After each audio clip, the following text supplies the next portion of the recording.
Okay, friends, part 2, Love Your Enemies. It is the 2nd of June 2024. I was speaking the best way that I can explain what I want to explain is to give examples of my life and the lives of people that I know and people I've heard about and read about. And I can give what I believe is the answer to what Jesus said, love your enemies. Pray for them who persecute you. Pray for them who use you. Pray for them who, in so many words, in other words, those who deceive you, those who betray you, those who hurt you, those who hurt those you love. Someone kills your dog. Someone kills your cat. Somebody kills your child, your parents. Somebody robs you, steals from you, borrows money they know they won't pay back. There's all sorts of examples, and I will give by example what I think would be the following Jesus' rule: love your enemies, love those who hurt you, pray for them who spitefully use you, pray for them who hurt you. I will give my answers through examples. A while back, I gave an example of a woman whose daughter, an Asian woman I saw on television, on YouTube, who her beautiful young daughter was brutally stabbed to death by a male who she knew, who helped her move, and he came to her door and wanted to have sex. And apparently he demanded sex, she refused, and he, in a rage, he stabbed her to death. And I saw the mother on the show saying, I will never forgive him. I will never forgive him. And at that moment, I pitied her. I pitied her because I knew if she never forgave him, she would deprive herself of peace of mind. She would never have closure with God. That's her enemy. That's her enemy. So what should she do? Say, oh, I love the guy? No. No, you don't have to. You don't have to have an emotionally, see, this is where the emotions come in. You don't have to emotionally feel warm and fuzzy feelings toward the person who killed your child. Warm, fuzzy feelings, the way you do when somebody does something exceptionally kind and loving toward you. You don't have to feel those kind of feelings. And that's where the confusion might sit in. How can I love the person who murdered my child or someone I love? How? By an act of the will.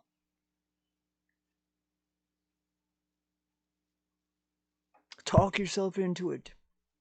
Even if you feel hate, talk yourself out of the hate. You feel resentment, talk yourself out of the resentment. You feel anger, talk yourself out of it. You might not be able to talk yourself out of it right away. It might take time, it might take years for this lady. But it could go like this. This man, I don't know why God permitted him to murder my beautiful young daughter. I don't know why. But I'm going to give him the benefit of the doubt that he was out of his mind and that he didn't know what he was doing.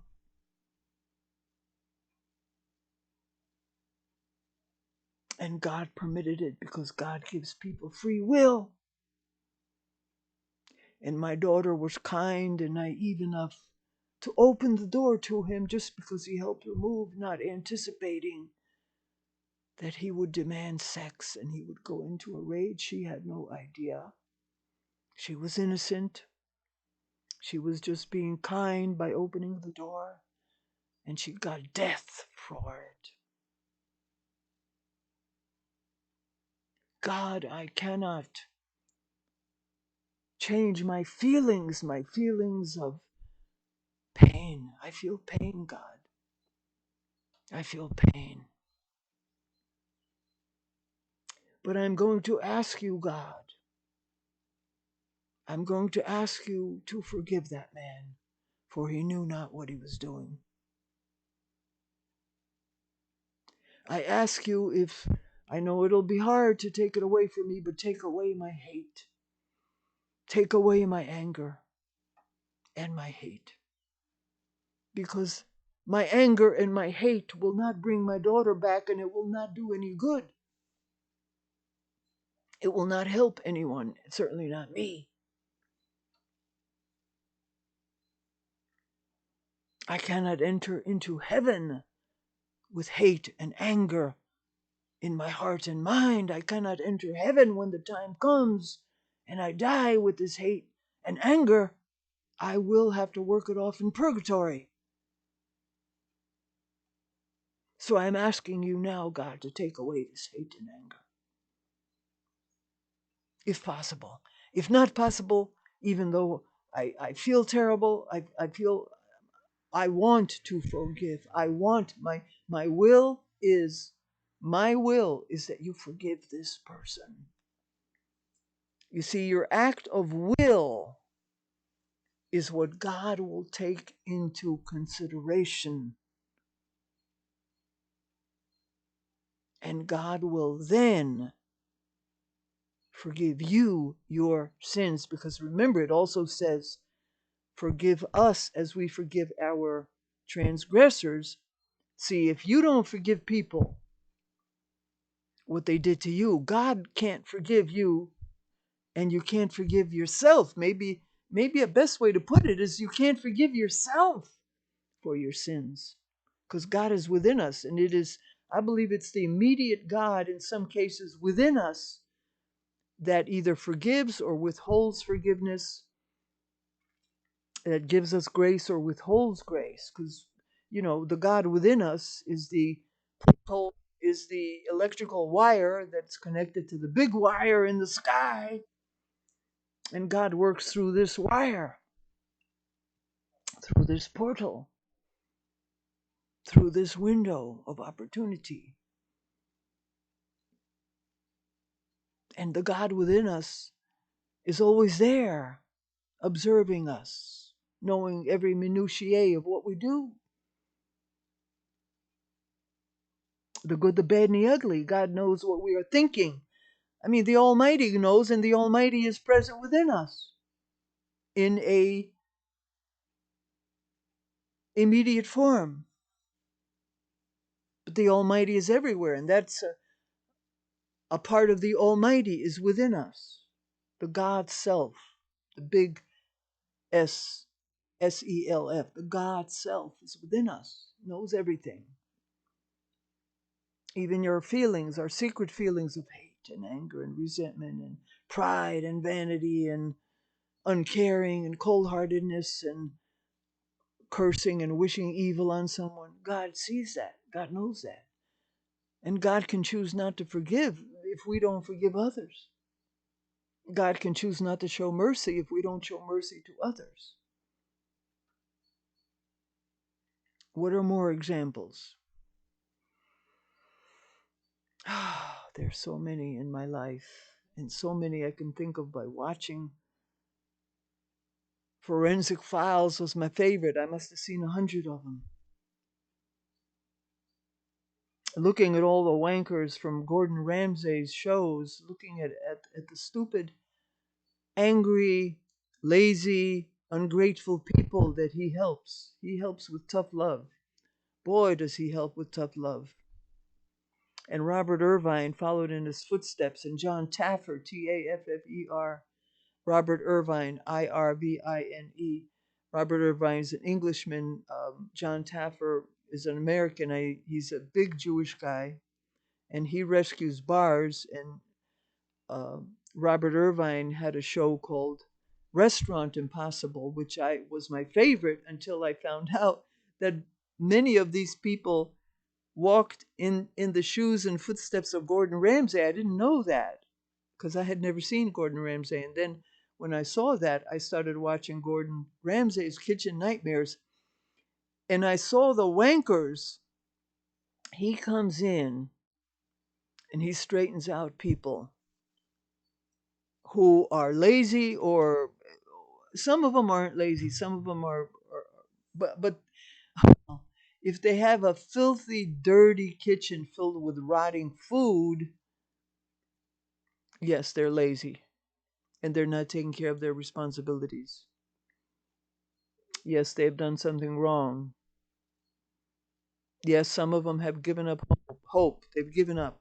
He accuses them. He comes in and he accuses them. You've given up. You don't care. You don't give a crap about the people who finance this restaurant, usually relatives, usually a mom or a dad or a husband, sometimes a wife in some rare cases. You don't care about the person. You're just using their money.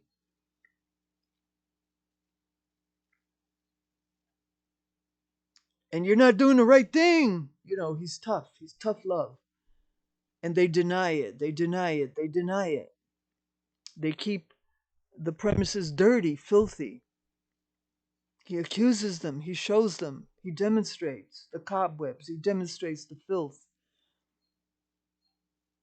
And he forces them. He makes them clean it, or they won't get his benefits. I mean, I can understand how they have to cooperate, because they know if they cooperate, and they invited him to help them, if they cooperate, they will get, in many cases, not in every single case, but in many cases, he will redecorate, remodel their entire restaurant, his staff, overnight. They will do it overnight.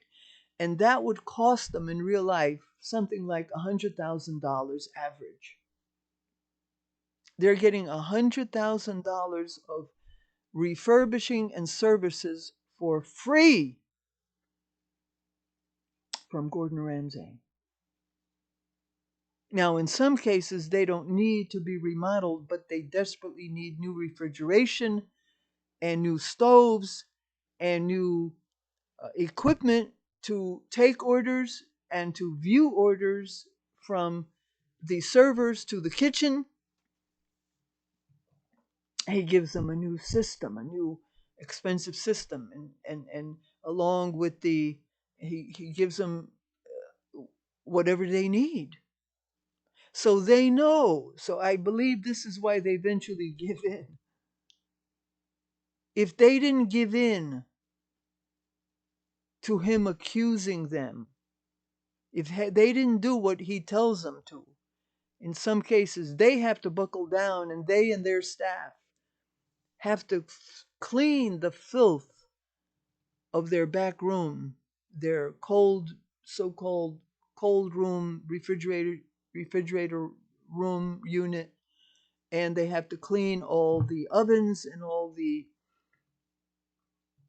range and the grill, the premises of the kitchen, and sometimes, not always, but occasionally, things that are in the front of the house. They call it the front of the restaurant. Well, they know they're not going to get that $100,000 remodeling and services unless they agree. Yeah, Gordon Ramsay is right. I have given up. I don't care anymore. I am pre-prepared. Everything's pre-prepared, and all we do is stick it in the microwave oven. Chef Mike. I love where in one case he had the entire staff and the owner stand, about 30 feet away from the building, and they were on sort of a back street of where the building was, where the restaurant is. And he said, just stand here and wait. And they all went out and they were all standing there in a row, in a group, and not knowing what would happen, totally in a mystery. And all of a sudden, on the third floor, appears Gordon. And he says, hi there. And they all say, oh, what's he doing up there? And all of a sudden, he pulls out the microwave oven that they've been using for every dish that they have sent out. They're no longer cooking. They have 3 cooks there in this one particular restaurant. But all they did was use Chef Mike. Some of it, or most of it, was pre-prepared food, and they just took it out of the freezer or out of wherever it was and stuck it in the Chef Mike, the microwave, and sent it out to the customers. And you can taste the difference. You can sense the difference. And Gordon doesn't say this, nobody says this, but it is molecularly different when you have microwave food. It has no longer the same molecular structure as non-microwave food, number one. And number two, it is radioactive. It is a microwave is radioactivity. But Gordon Ramsay doesn't talk about radioactivity and health. He talks about taste, texture, smell, quality of the food. And the microwave does not add but diminishes the quality of the food. So he stays in his catchment area of what he is giving the remedies for. So now here appears Gordon in the third floor with the microwave. And he says, goodbye, say goodbye to Chef Mike. And he throws Chef Mike out the third floor window and he crashes into many, many pieces. And he says, rest in pieces. And they all laugh, amazingly, even though they were the head chef, commandeered the fact that they used this for everything. He laughs too. They all laugh and smile. Good riddance. So he appears in the beginning as their enemy, but they have to love him, you see. And there was only one case where the staff refused to buckle in and admit they were wrong and that Gordon was right, and that was called Amy's Bakery, or Amy's, I think it was called Amy's Bakery, and that was the only one he couldn't work with or deal with because they were both off the wall, she and her husband owners. They were so off the wall, they wouldn't cooperate. They wouldn't cooperate. That was the only one I know of that didn't give in to him, and they were not helped. And they eventually moved out of the country, the both of them, and I think he moved to Israel. He was deported to Israel, and she followed him, and I guess they set up business there. I don't know the details, but anyway, so they have to give in to the tough love, and he forces them.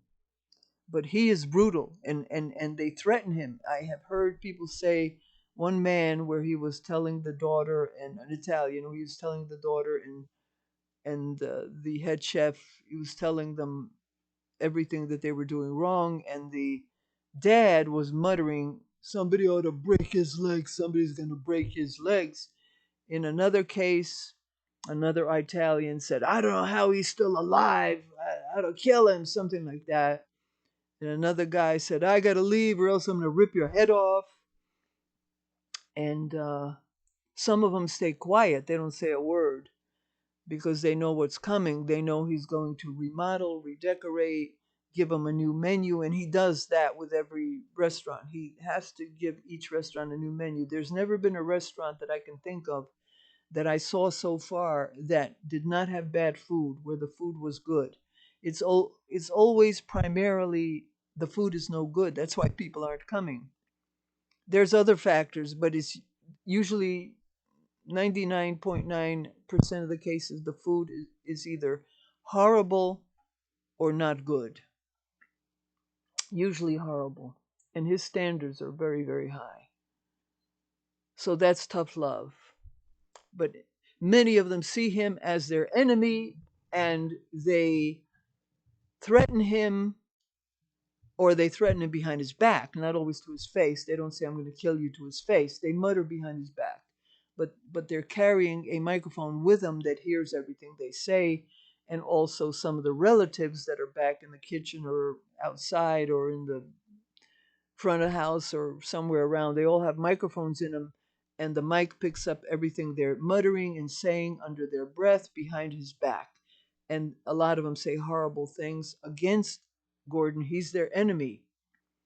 But see, he's actually their friend, the best friend they'll ever have, because he revolutionizes their restaurant.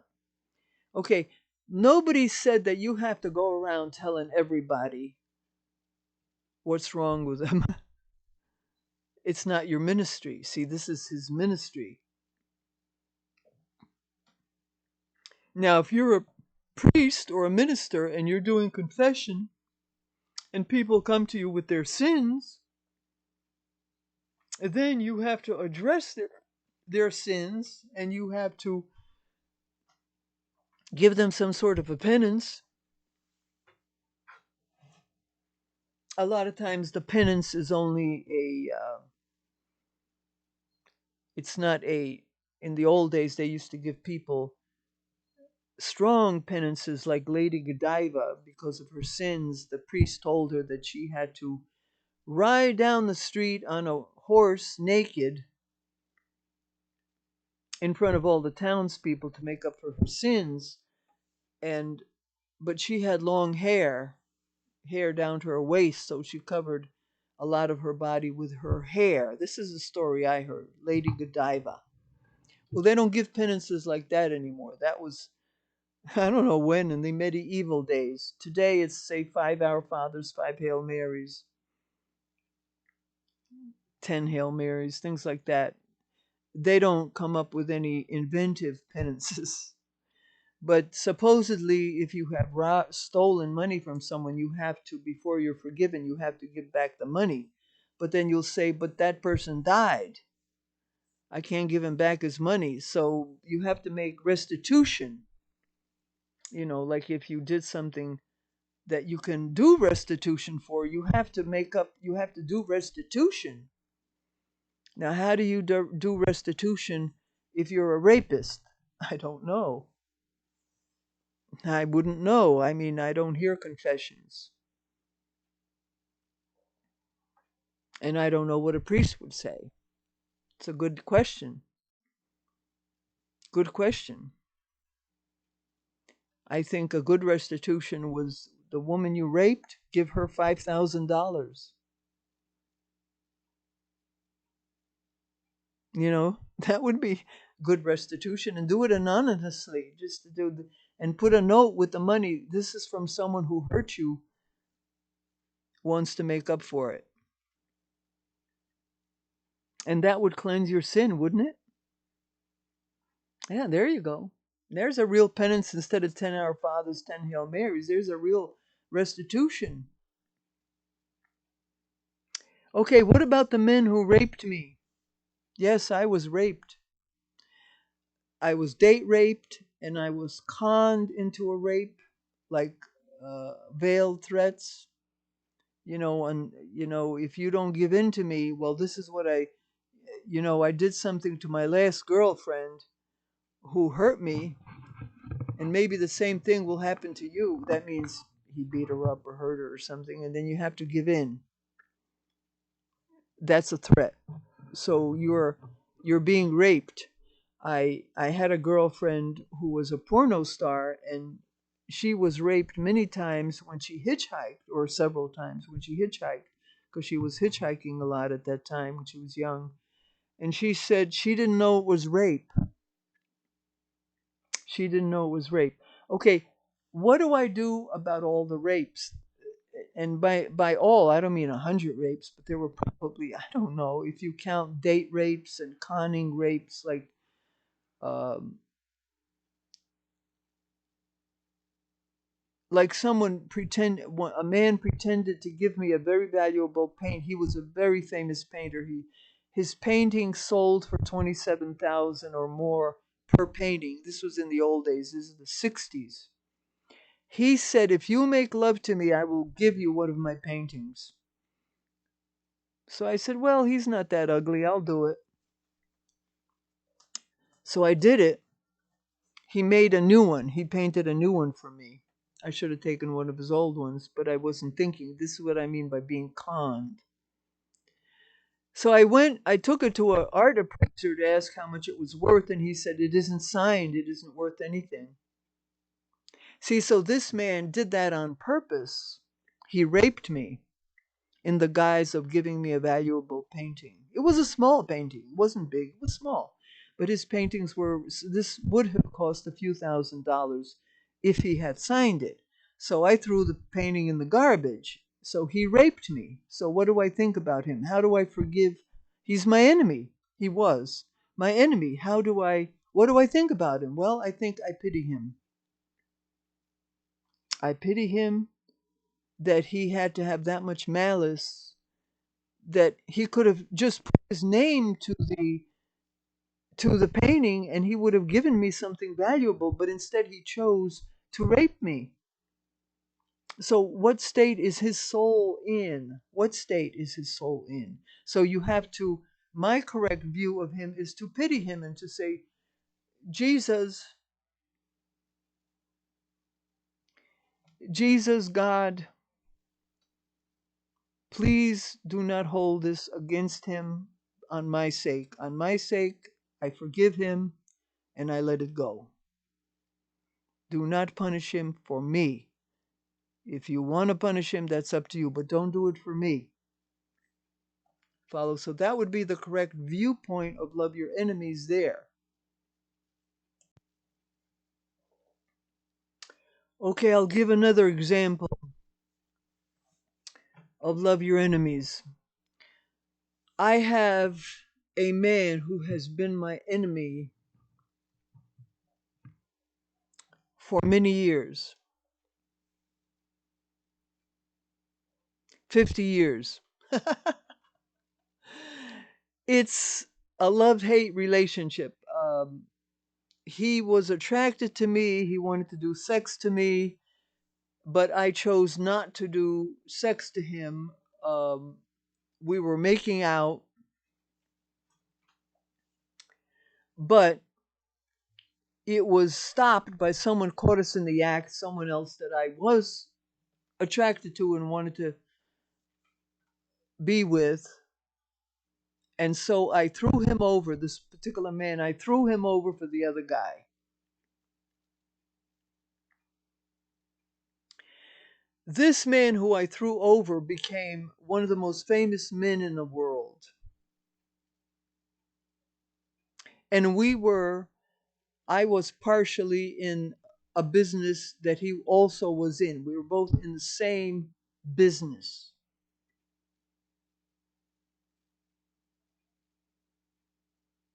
Well, I guess I can say it, bodybuilding business.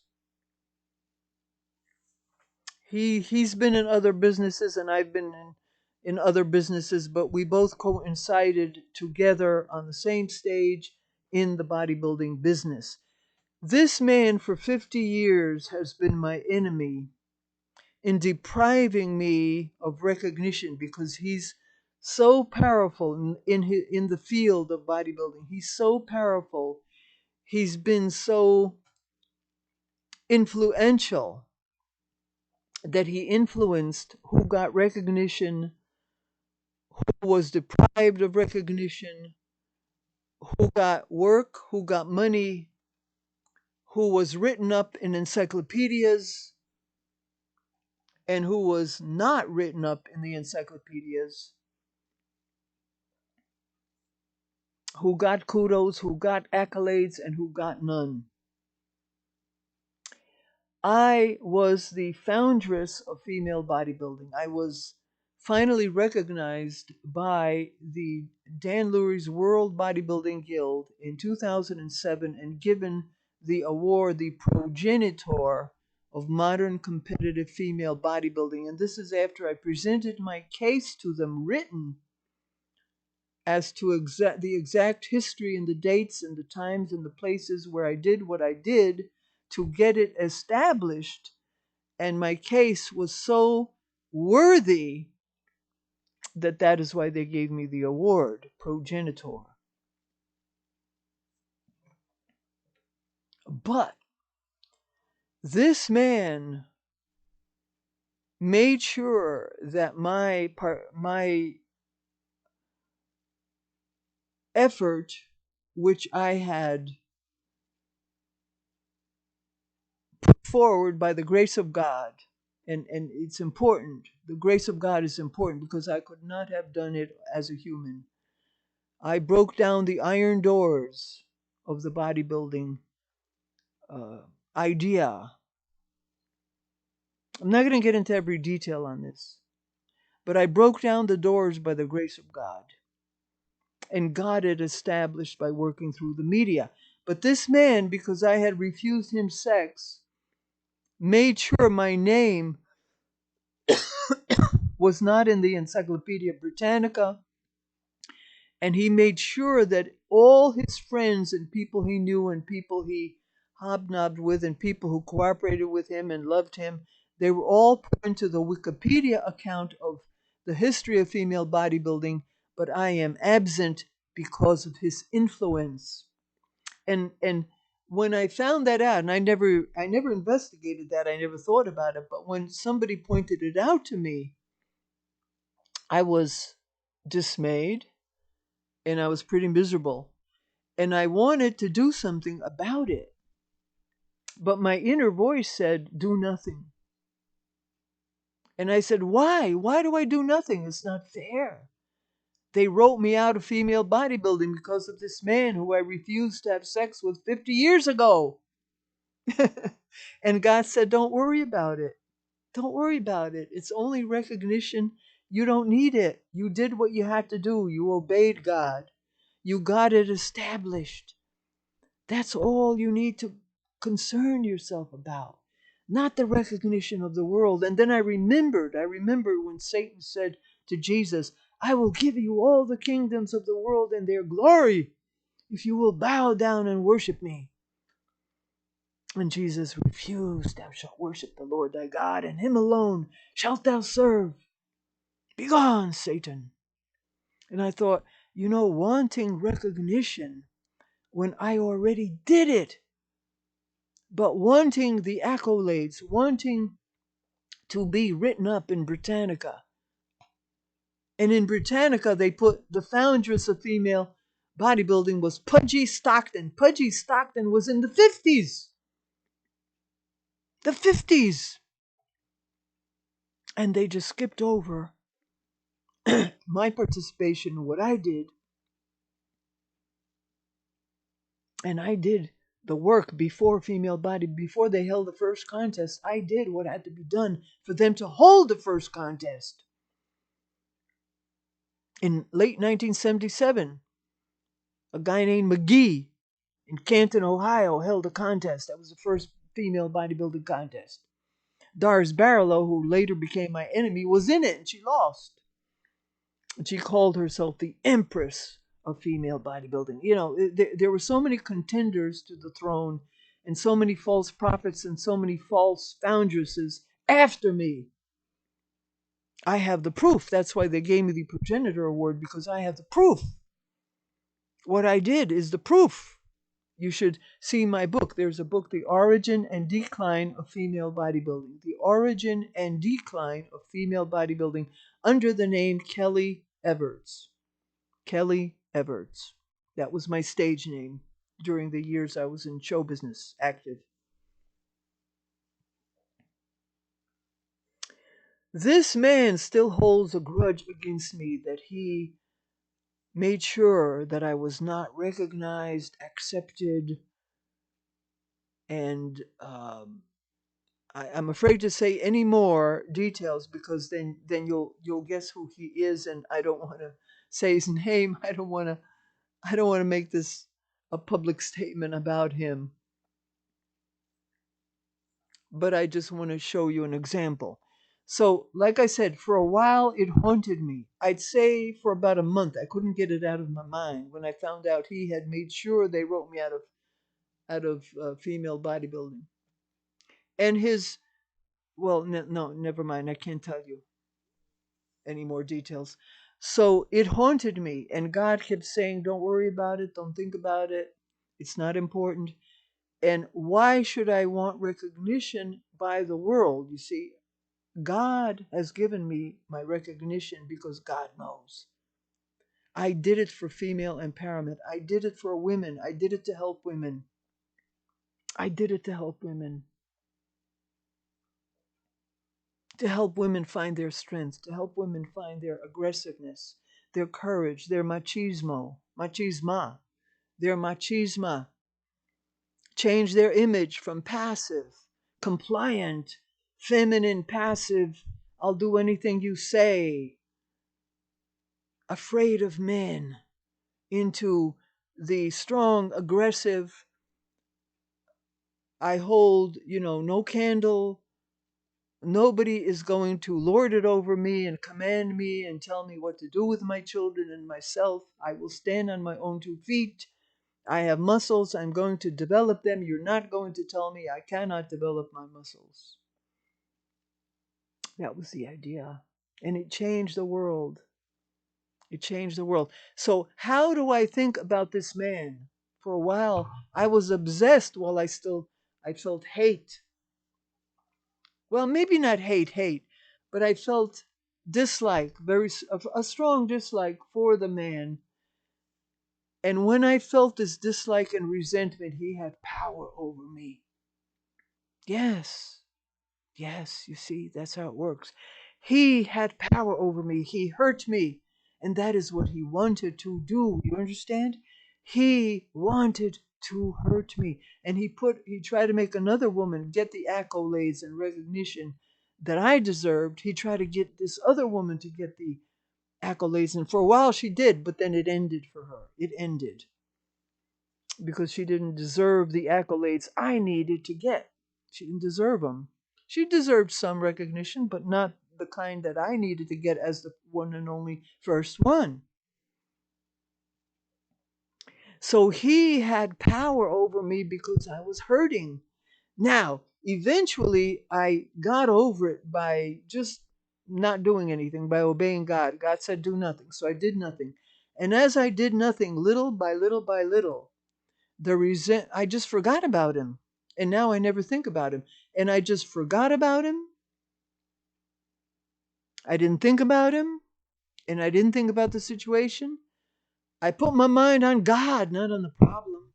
It wasn't a problem anymore. So he lost his power over me because he couldn't hurt me anymore. I wasn't hurting. How could I be hurting when I didn't think about it? So I no longer dislike him. I'm indifferent. So that is an act of loving my enemy. He did hurt me in the past. In the past. Because he hurt me out of revenge. I hurt him, so he hurt me. And he hurt me for 50 years. I only hurt him for one day. But there were other things that went on that hurt him that were not my fault, but he blamed me for it. So it was more than one day. But so now I never think about him. I'm thinking about him now, but I don't usually generally think about him. And so he's not hurting me. He can't hurt me anymore. He's done. He's done hurting me.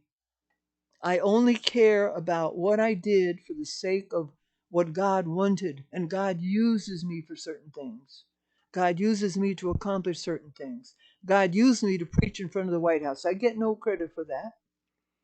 Preached in front of the White House, got Gorbachev, Ronald Reagan, and the Polish Pope from behind the Iron Curtain elected to the papacy. And with the three of them, they changed the world, and communism fell, and the threat of nuclear annihilation, which was a World War III between the United States and Russia, ended. That threat ended. It was the power of Our Lady of Fatima, but I was her mouthpiece. I was the mouthpiece of God, but I get no recognition for it. Do I resent it? No. That's another thing I get no recognition for. My days, it has been meant for me not to be recognized rightfully. I mean, there's a few people that give me credit, not many, but it's not publicly credited, you see. Just like I'm not publicly acknowledged in the encyclopedias as the founders of female bodybuilding. They passed me over because this man controls the media regarding bodybuilding, and he somehow manipulated them to pass me over and put Pudgy Stockton as the founders of female bodybuilding, which is a joke, and the bodybuilders would know it's a joke. Any bodybuilder that is worth his salt would know it's a joke. And any bodybuilder worth his salt would know I was the foundress. They wouldn't think about it though. Most of them, they're in their own world. They're in their own world. Everybody's in their own world. They worry about their own accolades, what they won, what they lost, who did them right, who did them wrong, what they won, what they lost. Their own world, their own dreams, aspirations. People are all hung up in their own world. Very few people who think about the other person. So it wouldn't be important to them who was the foundress of female bodybuilding. And the women don't acknowledge me because it's not anywhere written up. There's the founder. It's not written up in the encyclopedias or Wikipedia or anywhere because this person influenced them. So the recognition is not there. But I'm not going to be hurt because I don't care. So when I stopped caring, I stopped hurting. And this is easy. This was easy compared to somebody killing my child or killing my parent or someone I love or killing my dog. This is easy compared to that. This is easy. So I don't think about this man anymore. It doesn't matter. He didn't. So his power is over. It's broken. His power over me is broken. Satan's power over me is broken in that regard. Because you could say it's satanic or demonic. You do what you got to do for God when you are God's woman or man. You do what you got to do because it's righteous and because it helps humanity. In my case, it helps. I'm mostly about helping women, but sometimes I do things to help humanity, all of them. But sometimes it's a woman-oriented thing. So that's about it. That's the ball game right now. The ball game is over. We hit it out of the park. We got a home run. We won. Love your enemies. Pray for them who persecute you. Do not hate, do not resent, because they have power over you when you hate and resent. Forgive them. Forgive them and forget them. Don't do anything to let people keep hurting you over and over and over. Jesus said, if they take your coat, give them your shirt or give them your other coat. Well, okay, do it once or twice, but don't give them everything you own. Don't let them have all your clothes so you walk around naked. You have to love yourself as you love your neighbor. You follow what I'm saying? Don't give somebody all your money. Contribute to those who need it, but you don't have to give away all your money so you become homeless. There's a limit to what you can do and what you should do. So, be intelligent, be logical. Don't kill yourself or hurt yourself to love your neighbor. All right? So that's it for now. Bless you. Love you. Love your enemies. Pray for them who hurt you. Forgive, forgive, forgive, and they will not have power over you anymore.